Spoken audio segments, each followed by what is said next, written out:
Hello, my name is Nathan Schneider with Sociology in the Digital World, instructor Alicia Langdon. I'm the operations manager of a retail store, and I am here to discuss some of the new issues with the store regarding deviance.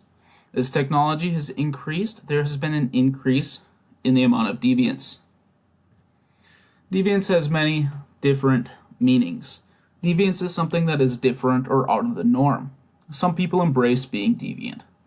Most people generally think being deviant is bad. We see an increase in deviant behavior today through an increase in internet crimes, hacking, phishing with a PH, cyberbullying, sexual exploitation, lottery scams, and many other things. The definition of deviant is person to person, so some people may view tattoos as normal, or normal as long as that tattoos are not on a person's face or neck, or just okay, as long as they're covered up, and some people can cite biblical verses that say not to mark the body. Some people are not accepted in a crowd unless they have tattoos. There's a pizza place near me where everyone has tattoos. I don't think you can get a job there unless you have a couple tattoos or piercings. I think everyone can see the example of a tattoo and get the understanding of how it can be deviant. Now, some of the deviant acts are in the physical world and some are in the digital world, and it can be in both at the same time. As I said, some of the deviant acts are in the physical world. It is a person's look, actions, or words that make them deviant. If you have your eyes or ears open, you're able to see the deviant act and may know where the person lives.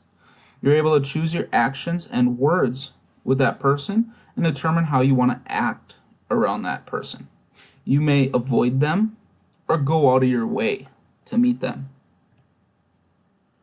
With online deviant acts, sometimes you're unable to see the person and you don't know that someone has done something deviant until you're locked out of your email or your bank account is overdrawn or you get a call from the fraud department. Other times, you can see the person as a coworker or student, and you can see them in person, but you get harassing notifications on social media, or they post pictures of you with their writing on it. A cyberbully is someone that picks on a person online, and may or may not pick on them in real life. Either way, the person that is being bullied may not feel comfortable at school, work, or other gathering place. They might not want to go to school or see that bully, and they may be withdrawn from the situation and not put in the full effort they would otherwise. It can be a constant weight that is pulling on them, and sometimes they have to carry it with them at all times. Cyberbullying may have other people see the online information and perpetuate the harassment in real life. Online deviance may include hacking and stealing someone's money from their bank. Their credit can be impacted if they don't notify the bank or credit card company right away, and they can be out a lot of money as an investigation goes on, and they may never recover their money. And they may have to delay some purchases depending on the circumstances.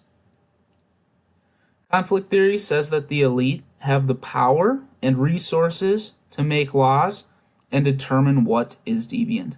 They also have the capacity to hide things from the public to make sure that their image is good.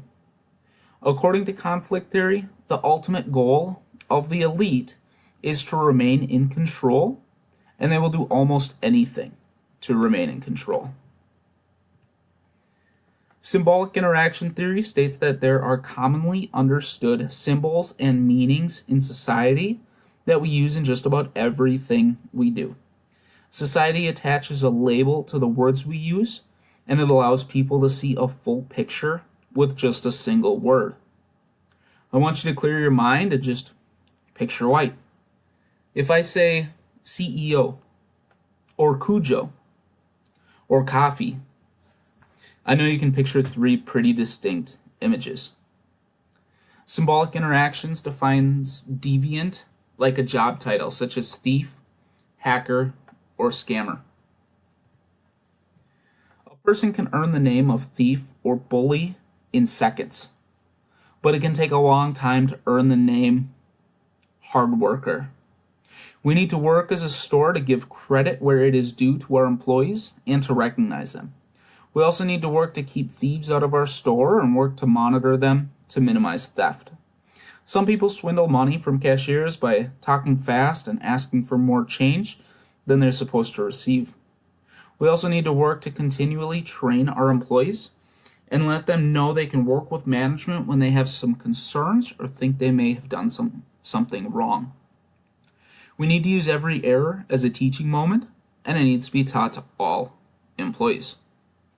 As a store, we can be the victim of fraud in several different ways, and as time passes, there will probably be more and more ways we can be impacted.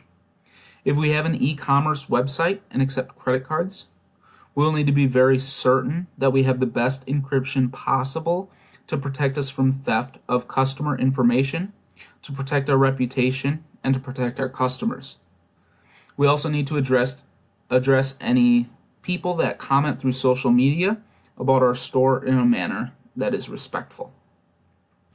Currently, we're exposed to deviant people that may want to physically harm our store. Adding technology is another avenue that deviant people can harm our store, and we need to be proactive on everything we do to protect our financial assets, our reputation, our employees, and our customers.